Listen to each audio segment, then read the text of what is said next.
ছাত্রছাত্রী বন্ধুরা, আমি তোমাদের অমিতাভ স্যার। সবাইকে আমার YouTube channel practical and theory ক্লাসরুমে স্বাগত জানাচ্ছি। তোমরা এখানে 4টে বিকার দেখতে পাচ্ছ। তার মধ্যে একদম প্রথম যে বিকারটা রয়েছে সেটার মধ্যে একটা বর্ণহীন তরল রয়েছে, পরের বিকারগুলো ফাঁকা। তো আমরা এই বর্ণহীন তরল নিয়েই আজকে একটা ম্যাজিক শুরু করব এবং শেষ পর্যন্ত দেখব কি তৈরি হয়। তো প্রথম আমরা ফার্স্টের যে বিকারটা রয়েছে সেখান থেকে বর্ণহীন তরলটাকে সেকেন্ডের মধ্যে ঢেলে দিচ্ছি। দেখো, ঢেলে দেওয়ার পর কি হয়ে যাচ্ছে, এটা মিল্কি হোয়াইট দুধের মতো হয়ে যাচ্ছে। তাহলে ফার্স্টের রিয়াকশানটা শেষ হলো। সেকেন্ডে আবার এটাকে তুলে আমি তার পাশেরটায় ঢেলে দিচ্ছি।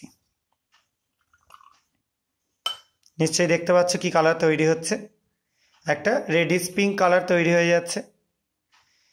এবার এইটাকে নিয়ে আমি লাস্টেরটায় যোগ করছি।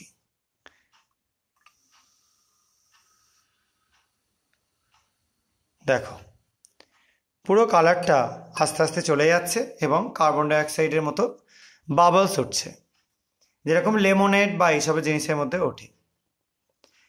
তো আজকে এখানে কি ঘটলো বা কি রিয়াকশান হলো এটা নিয়ে আলোচনা করি। এবার আমরা একদম প্রথম কন্টেনার যেটা ছিল তার মধ্যে নিয়েছিলাম একটা কার্বনেটের স্যাম্পেল, পটাশিয়াম কার্বনেট K2CO3 দ্রবণ।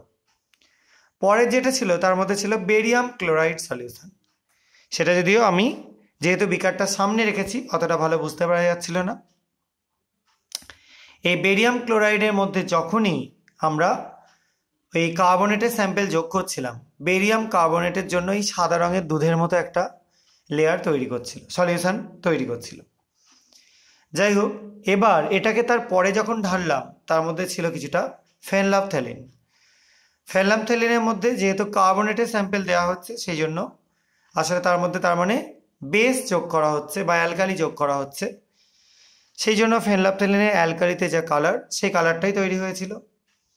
এবং লাস্টে যেটা ছিল সেখানে ছিল একটা ডাইলিউট অ্যাসিড।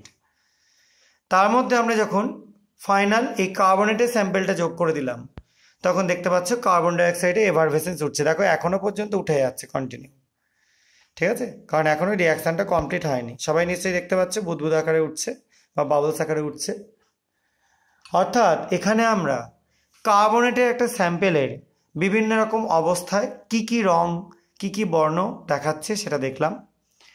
সেটা বেরিয়ামের সাথে রিয়াকশান করে সাদা বর্ণ তৈরি হচ্ছে।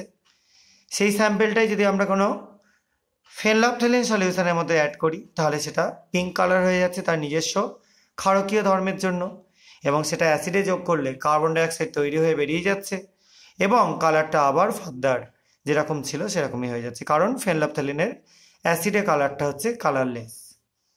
আশা করা যায় তোমরা বুঝতে পেরেছো। যদি তোমাদের এটা ভালো লেগে থাকে এবং তোমরা চাও এরকম ভিডিও আমি আরও করে থাকি তাহলে তোমরা এই চ্যানেলটাকে সাবস্ক্রাইব করো, ভিডিওটাকে লাইক করো এবং বন্ধুদের মধ্যে শেয়ার করো।